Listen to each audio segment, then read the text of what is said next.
The sun is shining. I am in a very, very good mood, and I think today is a perfect day to tell you guys my story. Once upon a time, tortoise go market, he no come back. Anyway, I went to market and I came back. Today is my pregnancy, labor, delivery story. Yay! I said after my birthday, no more procrastination. So let's get to it. Make sure you get something, get comfortable. Me, I'm going to get comfortable. This is my glass of Chapman straight from the freezer. Very chilled, you know, it makes sense. So make sure you get comfortable because this is going to be a very, very long video. Thank you, God, for whoever created Chapman. So where do I start this story from? I think I have to start from how I found that I was pregnant. Well, we just got married. We got married last year in July, and then we went for the honeymoon. Amazing honeymoon in Dubai. I'm going to put the link below. And then when we came back from the honeymoon, you know, newlyweds, we didn't even do our homework. We're like, so how far? When do we want to have these babies? Baba was traveling, so we're like, you know what, when you travel and you come back, we can start, you know, producing the babies, but for now focus on why you're traveling and everything. But after a while I started feeling a bit sick, and then people started leaving comments on my Instagram pictures, and somebody was like, my goodness, look at Sisi's nose, she must be pregnant. And I was like, you people have started, oh, anybody that gets married, immediately marries, pregnancy, people will be catching everywhere. And I just dismissed it. And someone else left another comment, and I was like, people are suspecting I'm pregnant. It's time I begin to suspect myself. And my heart started going boom, boom, boom, because I wasn't expecting it. So Baba and I tried to we didn't want to go to a hospital, you know, so that it wouldn't look like very serious. We wanted to, you know, get on some birth control because, you know, we don't want no babies now.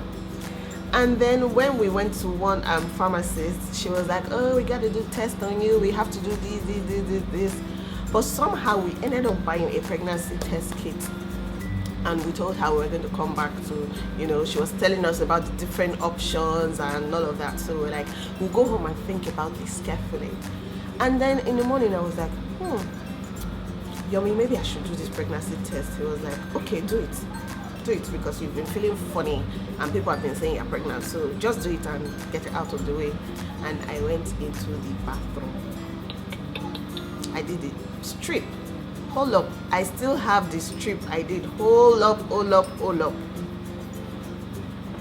So this was the pregnancy skinny I bought. This was what I used.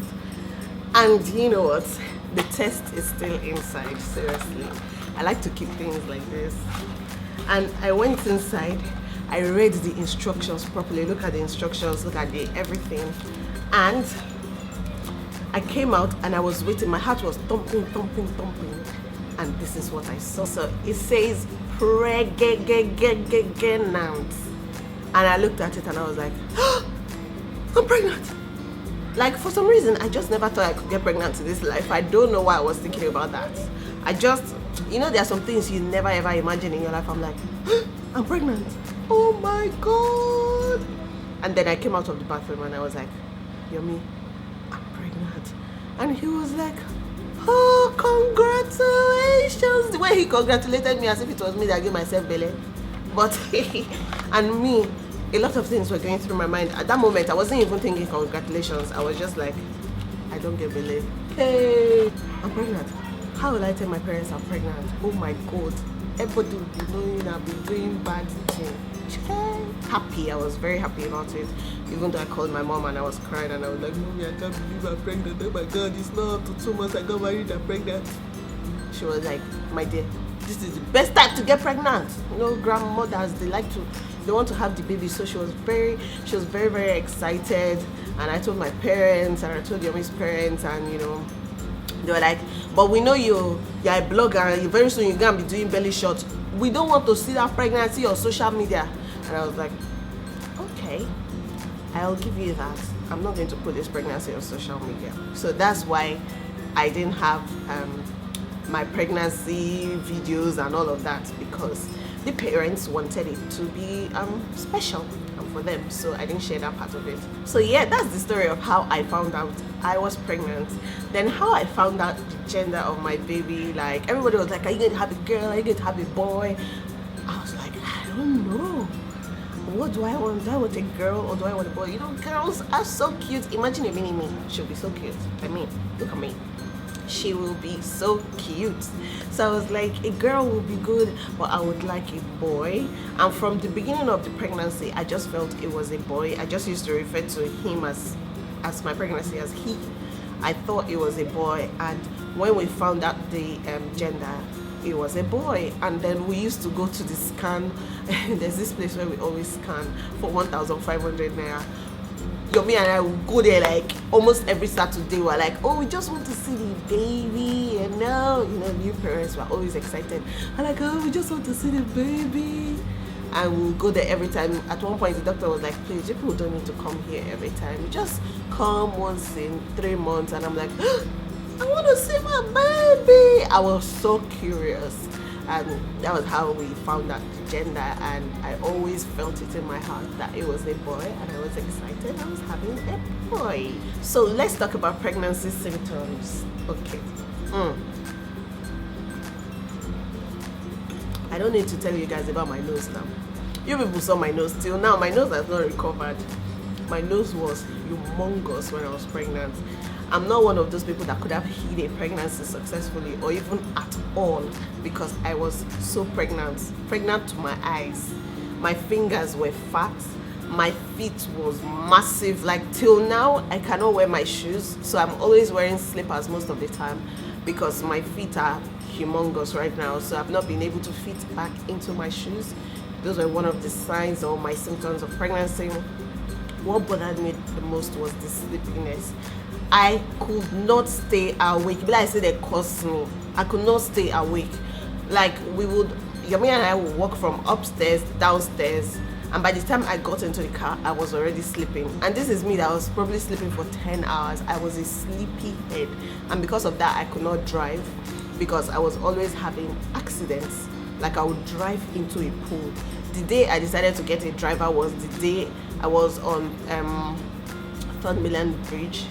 And I drove and I jammed, you know, the wall of the bridge. That was the day I got a driver because I was like, I cannot kill myself. If there was traffic, I would sleep. I was so sleepy. I can't even explain the sleepiness. So sleepy. I would sleep everywhere in church, and I would sleep and snore. Not ordinary sleep. I would sleep and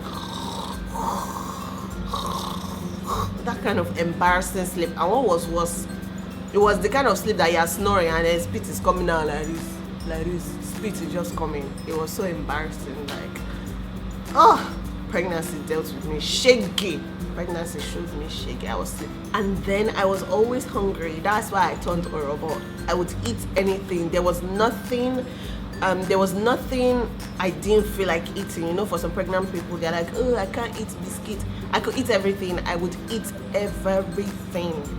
That was me. I ate everything. Even on the day I was delivering, I told Yemmie, go and buy me yam porridge, beans, plantain. What else did I order for? I ordered for a lot. And you know, I sat down and I demolished everything on that plate. Everybody was looking at me. 3 plates of food, I ate it in one go. The doctor was like, bia, bia, bia, bia, bia. This girl, you are feeling fine. Today you are going to give birth to this baby, because hospital is not where people eat all the time. And then another thing, I used to have heartburns. As much as I was eating, I was getting heartburns. Anything I ate, I was going to have heartburn. It was such a difficult time because I never really have heartburn, and it was a new experience for me. So those were my major symptoms when I was pregnant: sleepy, heartburn, eating, fat face, fat leg, fat body, war raised to power 20. I was ugly. I was so ugly when I was pregnant. Like, pregnancy made me look at the mirror and I started crying, and I was like, God, why me? No matter the amount of makeup, it did not work. No matter the amount of foundation, it did not work. Oh, and I had skin discoloration. A lot of you saw that in my vlogs. My skin was so discolored. Here was black patches like everywhere. Oh, please. So did I face any challenges when I was pregnant? Well, I did. There was one time I went to the hospital, and then the doctor was like, there's too much water surrounding the baby. I'm like, what do you mean there's too much water surrounding the baby? He was like, the amniotic fluid is too much.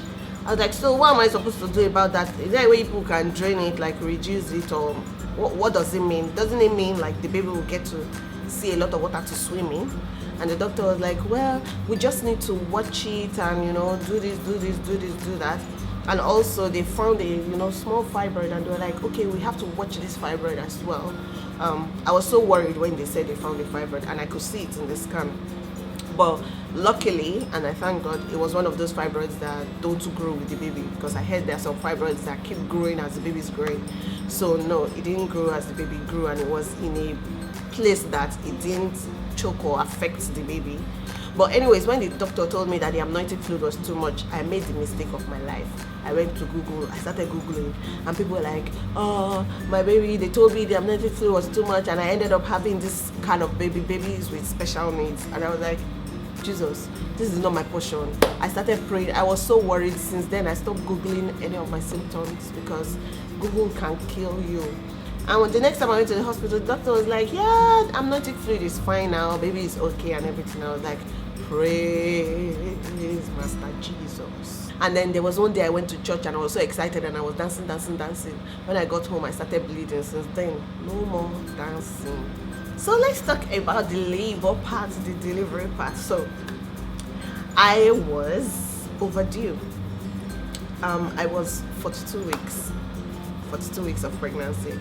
So I was pregnant for a very long time. And then people would call and be like, people that knew I was pregnant, they'll be like, wow, sisiyemmie never born, what did they happen? And then people that my belly was humongous. I had a very big pregnancy. And people would be like, the last time I saw you, you were so pregnant, you have not born, you have not put to bed, what is going on? And even me, I started getting worried. Like, I would go to the hospital and they'll be like, exercise more, you know, do this more. But I'm pregnant and I'm so tired, I can't be exercising. And the baby was not coming. Then someone gave me this book, Supernatural Birth or Supernatural Delivery. I read it, I was like, my God, I have to deliver like the Hebrew women. So the doctor said, if by so date the baby does not come, you have to come to the hospital, and we will deliver the baby. I didn't do my research well, because when they told me we would induce the baby, I googled a bit about induction, but like I didn't still understand what they meant by induction. And it was in my research that I found this girl, Laifa. That was when I found her delivery story, and I started following her YouTube channel. Like, I would watch so many people's delivery, and I was like, God, how's my own going to be like? Am I going to be at home and the baby will just pop up, boom? Or will I be walking on the road and the baby just come up, boom? And what do they mean about water bursting? How will I know that my water burst? And I had so many questions, but none of that happened. I went to the hospital with my baby bag, and when we got there, the doctor was like, yeah, give her a room. And I'm like, me a room? You mean I'm here to deliver the baby? Like, I was such an annoying pregnant woman. Day one, the nurse came. They're like, okay, so since the baby has not come, we're going to induce you. In my head, I thought induction was give you injection, baby come out, everybody go home. Oh boy. Induction was the most painful thing I've ever felt in my life. And it was extremely invasive. Let me tell you what they did. On the first day, they said they are going to put one thing that looked like balloon inside. When I mean inside, up there, and somebody's hand went there. And anytime the doctor would come and put his hand there, I would scream because it was so much pain. I was in so much pain. And I'm like, most people shook hand there. People would like 10 times. I'm sure in a day, when I was induced, at least 6 times they'll come and shook hand. Like, first of all, doctor will come and shook hand. No, first of all, let's say nurse or something will come and shook hand and be like, she's 2-point-something meters dilated, and doctor will be like, are you sure? Let me check it myself. And he shook hand again. Oh God, it was so painful. I don't want to ever relive that moment. So painful. So the first day they put that thing that was in my mind. I felt it was like blue. They say when they put it up, if it works, the thing will drop by itself, and if it doesn't drop by itself, they will continue the induction. The first day, I slept with the blue inside and it did not drop. Nothing happened. I woke up in the morning and the thing was still there, and because the thing was stuck there, it was awkward for me to walk. Like, I was walking like this. Imagine something stuck to your insides and then they sellotaped it. I say sellotape. They use plaster to plaster it to my thighs to keep it there, and it was so uncomfortable. And then the next day the doctor came, and those nurses, they were no nice at all. They were there, they would be like, "You're already crying, you never see anything, you go cry and you will scream." Now pikin you come born, now pikin you come born, you didn't say easy. When they say sweet mother, and not go forget it, not easy to born pikin, you go cry. You have not started, you are just beginning. And I was like, hey, my God, who sent me message? Anyway, the next day they came and they gave me some tablets. The tablets did not give me in my mouth. Once again, they shook hands inside that place and I screamed. Ah! They did that one for that whole day. They gave me the tablet about 2-3 times and nothing worked. I was like, hey, this pikin, come outside, come outside. People that came into the hospital the day before yesterday, they are born, they are shied, they are going. I'm still in the hospital. And then on the 3rd day in the hospital, this was my 3rd day in the hospital, and the doctor came and she was like, you know what, this lady, you've been here for so long, we cannot keep you anymore. Please, nurse, come and wheel her into the delivery room. And my mom was there. I was like, "Mommy, don't let them take me, Mommy." And she was like, just go, I'm praying for you, I'm praying for you. So they took me to the delivery room, which was cold. Like, just seeing all those scissors, knife in my head, I think I saw cutlass, like just seeing so many tools, and I was like, God, take control. Like, whew. Delivery was the most scariest experience of my life, you guys. I was so scared. And now I know, when people give birth in Nigeria and when they come to church and they are doing, hey, Joe, hey, Joe, I know why they are dancing. It's not because of anything, but if you enter that place and you come out, you need to thank your Jesus. And so they put me there. I was so cold. Yemmie was there. He was with camera. First of all, we were saying we were going to vlog it. Oh boy. By the time the real thing happened, Yemmie threw the camera to one corner. I was screaming. The doctor came. She was like, how many centimeters dilated? 4 centimeters. Well, you're going to give birth today because I'm going on a trip and you must give birth before I go on that. So she put her hand inside and then they put scissors. They put scissors inside all of this. Put scissors inside and they cut something. She cut it because she said she was trying to cut the lining of the womb so that it will separate from the something so that the labor can start. Contractions. So they now gave me one drip. That was the drip that scattered my brain. The drip started the contractions. Oh my God. Is that what contraction is? Those of you who have had a baby, please tell me if that's what everybody's contraction is like. It was like, I don't know, I have extremely painful periods, but it was like that times 100. It was like this, like my belly. I was, oh God, I was screaming. It was terrible. Yemmie was just there, like he was just there praying, encouraging me. It was painful. And even with all that pain, they will come and shook hands inside again and be like, she's not dilated, only 5 centimeters. I'm like, what is this 5 centimeters you're talking about? I'm sure I'm 100 centimeters, take the baby out or something. I was screaming. You know where I was screaming? One nurse came to meet me. She was like, Auntie, what do you want chop tomorrow? Tomorrow menu is beans and dodo, spaghetti and plantain, this and this. I was like, can you see I'm in the worst pain of my life? I asked me what I want to eat. I know I love food, but get out of here.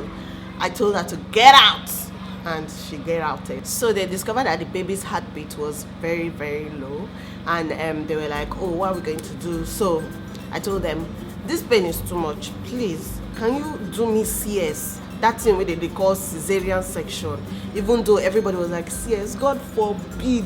The doctor came, she was like, no, you're not going to do CS, you will deliver naturally today, because I've done CS for 2 women and I don't want to do another one. I was like, please help me, I am dying. I know I was being dramatic, but my sisters, I tell you, that pain was so much. Yemmie went and screamed at them, "You must do that CS for my wife now, or else I sue you people, destroy this hospital." Like, Yemmie was so upset. And mind you, all through these 3 days, Yemmie was sleeping in the hospital, and it's not like there was a bed. Yemmie was sleeping on the floor, on the chair, in the car, sleeping in different places. And I thank God Yemmie was there, because that was when they listened to him. They now checked the baby's heartbeat, and they were like, "Oh my God, the baby's heartbeat is low." At that point, I was so scared. I was like, "I'm in so much pain. My baby's heartbeat is low. People should do anything to take this baby out, because I am in a lot of pain." And then they went, before I knew it, something rushed out, and that was when I knew that my water broke. And the water broke. They put me on a wheelchair, and everything that came out was black, like dirty yama things. And they were like, "Oh my God, the baby has poo-poo, the emergency, emergency." I started hearing emergency everywhere. Everybody was running helter-skelter. They took me into the theater. At that point, I was so weak. When you're so weak that you can't even cry or shout again? I was so weak that I was like a zombie like this. And they took me into the theater. It was so cold, I remember. And then there were all these people running helter-skelter, because they weren't prepared to have a CS. They were prepared to have a normal delivery. So they were trying to prepare their items and everything and do something. So I was scared, because I was like, you people are not prepared for a CS. What if people will make a mistake? What if you infect me? What if you don't sterilize your stuff properly before doing this operation on me? Well, I was too weak to even say anything. The next thing I knew, I was always so scared that, oh, if they want to inject my spinal cord, I'm going to jump. But I was like vegetable. The nurse had to carry me like this. Yemmie held me. They injected me. All I know is that after that injection, everything felt so good. I did not feel any pain. I could not feel my hands, my legs. I could not feel my body. I could not even really talk. I was just there looking, and they covered everything, but Yemmie was looking, and then they brought the baby out. I didn't see the baby, but I just heard the baby crying, and I was like, okay, the baby is okay, the baby is okay, okay, the baby is fine. That was all I wanted. And the next thing I knew, Yemmie came beside me, and Yemmie was like, you see, this is your dream baby. The way you imagine your baby to be, that is how the baby looks. And I was so excited. I was like,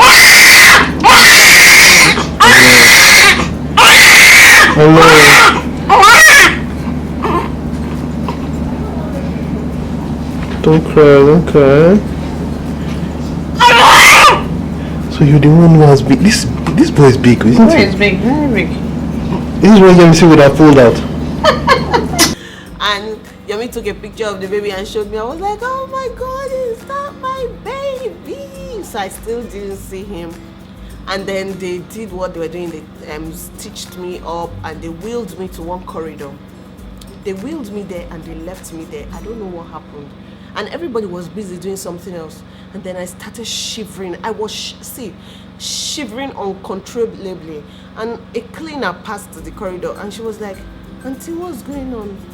And then she went inside and called, doctor, look at the person you left outside. Can you imagine Nigerian hospitals? And the doctor came, and she was like, "Oh, give her this injection, give her this, cover her with cloth, do. They did so many things, and before I knew it, I slept off. And I woke up in the ward, and woke up in so much pain. I was like, my whole body is paining me, my whole body is paining me.